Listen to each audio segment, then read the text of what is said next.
Hi, my name is Annabelle Wildermuth, and today I'm going to take you on my musical theater journey. So I started musical theater back in 4th grade in my Christmas play at my elementary school. So I started there, and then I decided to really focus more on singing for the rest of the grade school. So I was really a singer, and I didn't really do theater for a long time until I got to my freshman year of high school. I was like, you know what, maybe I should try it, maybe I'll like it. And then throughout high school, I decided that theater was kind of my thing, and that maybe I might try to do it in the future as like a career, but I didn't really fully commit to it until about a week before pre-screens and auditions were due.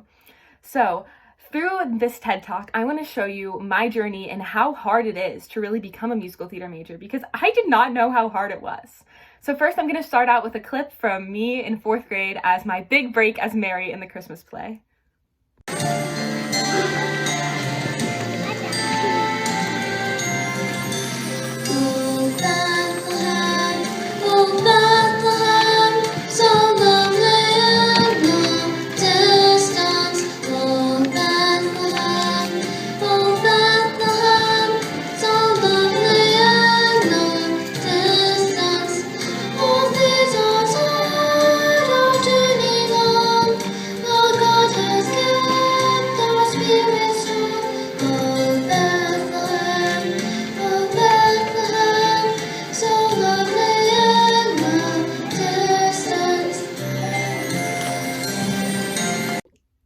If you ask my friends and family how much I've really practiced to get this role in the 4th grade Christmas play, they would literally tell you how annoying I was with it. Because every day it was me, I have to turn on the CD, I have to sing along with it because I have to make sure that this is perfect. And from then on, that just like shows me as a performer, because if it's not perfect, it's not good enough. And from then, it just like showed how I evolved and like worked and grew and became the performer that I am today. So moving on from that, I decided to do auditions for musical theater. So I'm going to show you my parts and pieces that I had to really fit together so that I could send these into colleges so they could really consider me if I was good enough for their program. So first off, you have to do a monologue. And some schools require classic monologues, which are written before the 1900s, and some require contemporary, some require both. Who knows? You have to look at the requirements for your college. So first I'll show you a clip from my contemporary monologue that I did, which is from 26 Pebbles, which is actually a play that we did at Alter my junior year, and I chose one of my favorite monologues, so go to that. Hi, my name is Annabelle Wildermuth, and I'll be doing a monologue from 26 Pebbles by Eric Uyola. I heard from one of the kids that died, Jesse Lewis, and I told a friend, and he said, "You gotta talk to Scarlett. You gotta talk to Scarlett Lewis."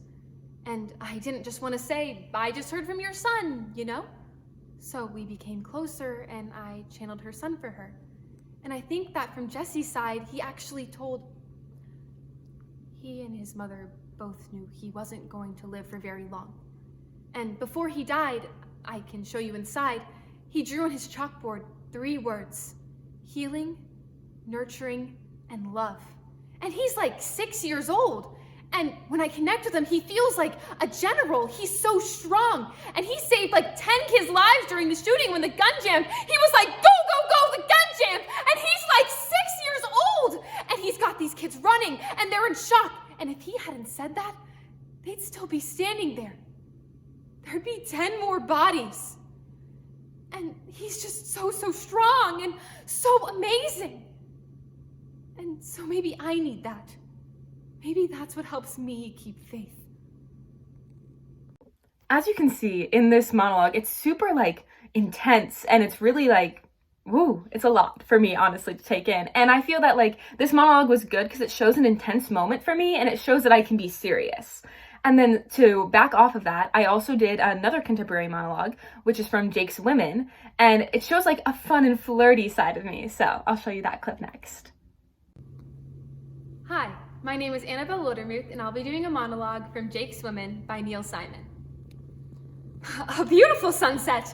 I'm wearing a light blue Laura Ashley dress that I borrowed from my friend, Laura Ashley, who unfortunately is not the designer of the dress, so it hangs a little. I'm on my second margarita, and I'm feeling a little nervous because this is the in crowd, and I'm an out girl, and I don't know a soul here, including the guy who brought me. And then I notice you, noticing me, so I pretend not to notice because you look kind of sexy, and I don't think I can handle sexy and intelligent on 2 margaritas and an empty stomach. So with all these monologues, we also have to do a classical monologue because some schools require it. For me, I had about 2 schools that required it. So I did a monologue that Oscar Wilde wrote, and so I'll insert that clip right here so you can see how different it is from contemporary monologues. Hi, my name is Annabelle Wildermuth, and I'll be doing a monologue from An Ideal Husband by Oscar Wilde. Well, Tommy has proposed to me again. He really does nothing but propose to me. He proposed to me last night in the music room when I was quite unprotected as the most elaborate trio was going on. Musical people are so absurdly unreasonable. They always want to be so perfectly dumb at the time when you're longing to be absolutely deaf. Then he proposed to me again in broad daylight in front of that dreadful statue of Achilles. The things that go on in front of that work of art are absolutely appalling. The police should interfere. And then at luncheon, I saw by the glare in his eye that he was going to propose to me again. And I just managed to check him in time by assuring him that I was a bimetallist. Fortunately, I don't know what bimetallism means, and I don't think anybody else does either. But this observation left him crushed for 10 minutes. He was so shocked. I wish, Gertrude, you would speak with him and tell him that once a week is quite often enough to propose to anyone, and should always be done in a manner that attracts some attention. So after the monologues are all done, you get to do some songs. So you get to do a ballad and you get to do an up-tempo. My personal favorite are the ballads because they're fun, slow, sweet, most of the time a love song. So I chose to do What's the Use of Wonderin' from Carousel. So I'll insert that clip here too. Hi, I'm Annabelle Wildermuth, and I'll be singing What's the Use of Wonderin' from Carousel. Something made him the way that he is, whether he's false or true, and something gave him the things that are his. One of those things is you. So when he wants your kisses, you will give them to the lad, and anywhere he leads you, you will walk, and anytime he needs you, you'll go running there like mad. You're his girl and he's your fella. That's all there is to that.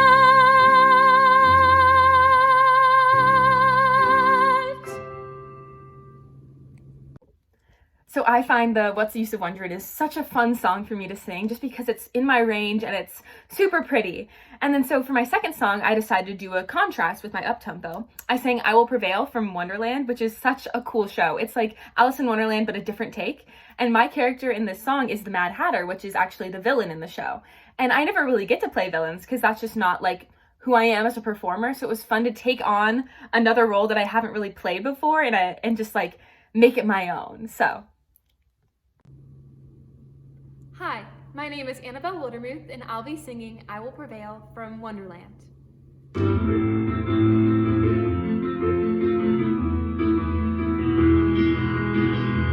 Poor Jack, Black Jack, sad, sad fallen hero.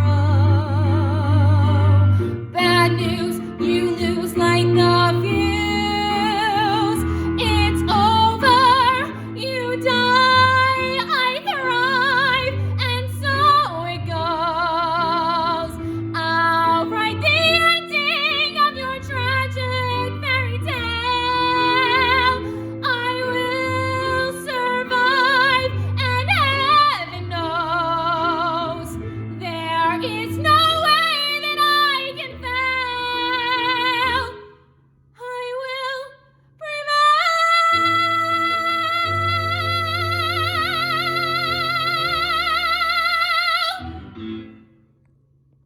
Another aspect of musical theater that is super fun is obviously the dancing aspect because you get to tell story through dance, song, and through words. So I honestly think that dancing is not my strongest suit. It never really has been because I started so late. I didn't really get serious with it until about sophomore year of high school when I started taking tap lessons and jazz lessons.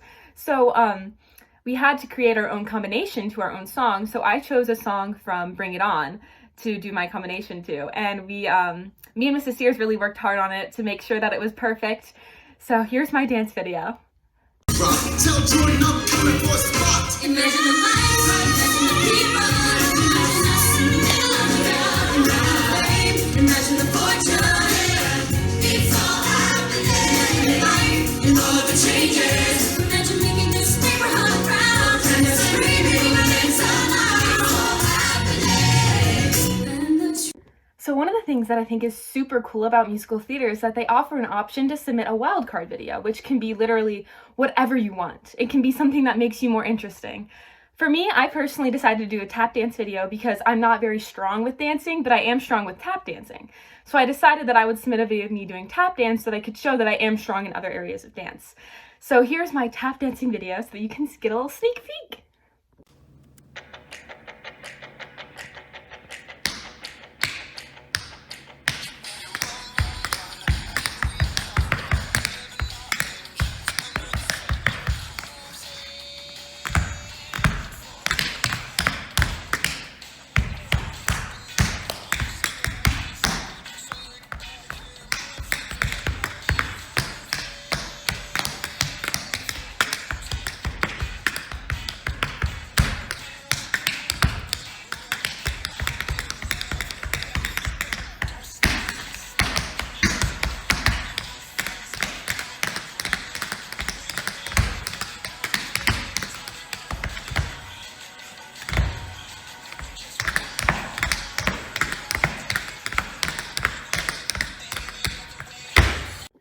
Overall, I think that musical theater is something that is super fun and allows me to express myself in a lot of different ways. I think that no matter what I decide to do with my life and no matter what career I decide to do, that I think I'll be happy, whether it be working with kids or working with theater or doing a little bit of both. I think that no matter what, I'll have such a fun time and that I'll be very fulfilled with my life. So overall, I think that musical theater is something that is so hard that a lot of people don't realize. They think it's just singing, dancing, but there's a lot that goes into it. And personally, I did not think that it was going to be this hard, and it is. So in the end, I just want the takeaway to be that every performer is essential and that the arts are essential, especially in this time. And I'm so grateful that I'm able to perform and that I'm able to create this art.